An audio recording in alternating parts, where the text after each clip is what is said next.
2022년 11월 14일 월요일 경제뉴스 모닝 브리핑을 시작하겠습니다. 지난 10월 미국 소비자 물가 지수 발표 이후 물가 상승세가 정점을 통과했다는 기대감이 고조되면서 한국 경제에도 훈풍이 불지 주목된다. 미국 물가 상승세의 둔화가 연준의 금리 상승 속도를 늦추거나 최종 금리 수준을 낮춘다면 우리로서는 내수 위축과 수출 둔화라는 압력이 작아지기 때문이다.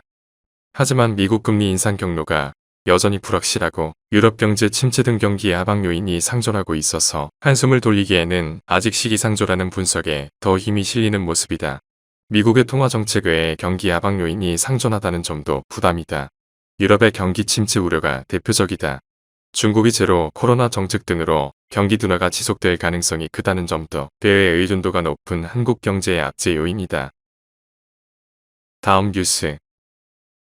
일본 니혼게이자이 신문은 10에서 11일 이틀 동안 엔달러 환율이 7엔가량 내려 하락폭과 하락률 모두 1998년 10월 이후 24년 만에 최대를 기록했다고 13일 보도했다. 지난 3월 이후 지속한 엔화 약세, 달러와 강세 흐름에 급제동이 걸린 것은 미국의 인플레이션이 둔화하고 있다는 견해가 확산한 데 따른 것으로 풀이된다. 미국과 일본의 금리차는 32년 만에 기록적인 엔저의 주된 요인으로 꼽힌다. 올해 초 달러당 115엔 안팎이었던 엔달러 환율은 지난달 21일 달러당 151엔대 후반까지 상승한 바 있다. 다음 뉴스. 5개월 넘게 경유가 휘발유보다 비싼 가격 역전 현상이 지속되고 있다. 가격 차이는 5개월 전 리터당 0.59원에서 230원 선까지 벌어졌다. 러시아와 우크라이나 전쟁 장기화에 오펙 플러스의 감산 결정까지 겹치면서 적어도 내년 초까지는 가격 역전 현상이 이어질 전망이다. 러시아가 서방의 경제 제재에 대한 보복으로 유럽의 가스 공급을 중단하면서 가스 대체제인 경유의 수요가 더 늘었다. 유럽을 중심으로 난방용과 발전용을 위해 가스 대신 경유를 사용, 재고 확보에 열을 올리면서 경유 가격이 더 올라간 것이다. 승용차에만 사용되는 휘발유와 달리 경유는 화물차량, 버스, 건설기기뿐만 아니라 발전 연료용, 난방용 등 산업 전반에 쓰여 수요가 많기 때문이다. 다음 뉴스. 중국 정부가 입국자 격리기간 규제를 줄이기로 하면서 국내 항공사들이 관광객 증가에 선제 대응해 증편과 운항 재개의 속도를 내고 있다. 중국 매출 비중이 높았던 국내 항공사들이 유커 수요의 회복을 바라는 간절함이 반영된 것으로 풀이된다. 코로나19 이전인 2019년 4분기 기준 대한항공의 중국 노선 매출은 전체의 약 12%에 달할 정도였지만 올해 상반기를 기준으로는 1% 수준까지 떨어졌다.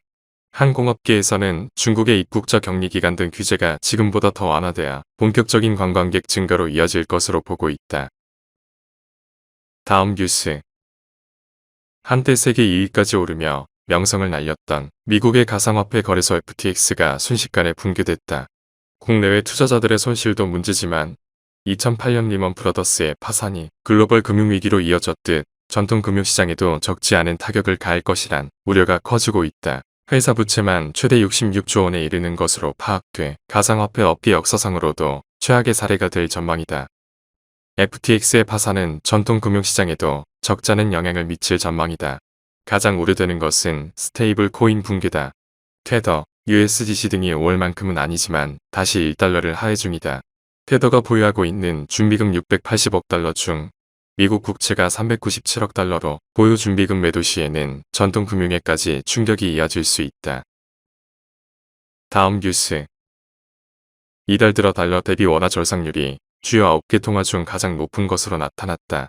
외국인의 주식 순매수, 외환 당국의 수급 안정치기, 외환 시장의 달러 공급을 늘린 가운데 미국 물가 둔화 기대감이 더해진 결과다. 다만 11월 중 외환 시장에서 나타난 원화 절상 속도는 심리적인 쏠림도 상당 부분 작용하고 있다는 평가가 나온다. 아직 외환 시장의 변동성에 대한 경계심을 풀기에는 이르다는 판단이다. 다음 뉴스. 제닛 옐런 미 재무장관이 오는 14일 이강 중국 인민은행 총재와 만나 제로 코로나 정책과 부동산 문제에 대해 논의할 것이라고 로이터 통신이 미 재무부 관계자를 인용해 현지 시간 13일 보도했다. 관계자들은 제로 코로나 정책과 부동산 문제에 대해 미국이 중국에 조언하는 것이 아니라 중국의 정책 변화 영향을 좀 더 잘 파악하기 위해 중국 당국의 접근 방식을 이해하기 위함이라고 설명했다. 다음 뉴스.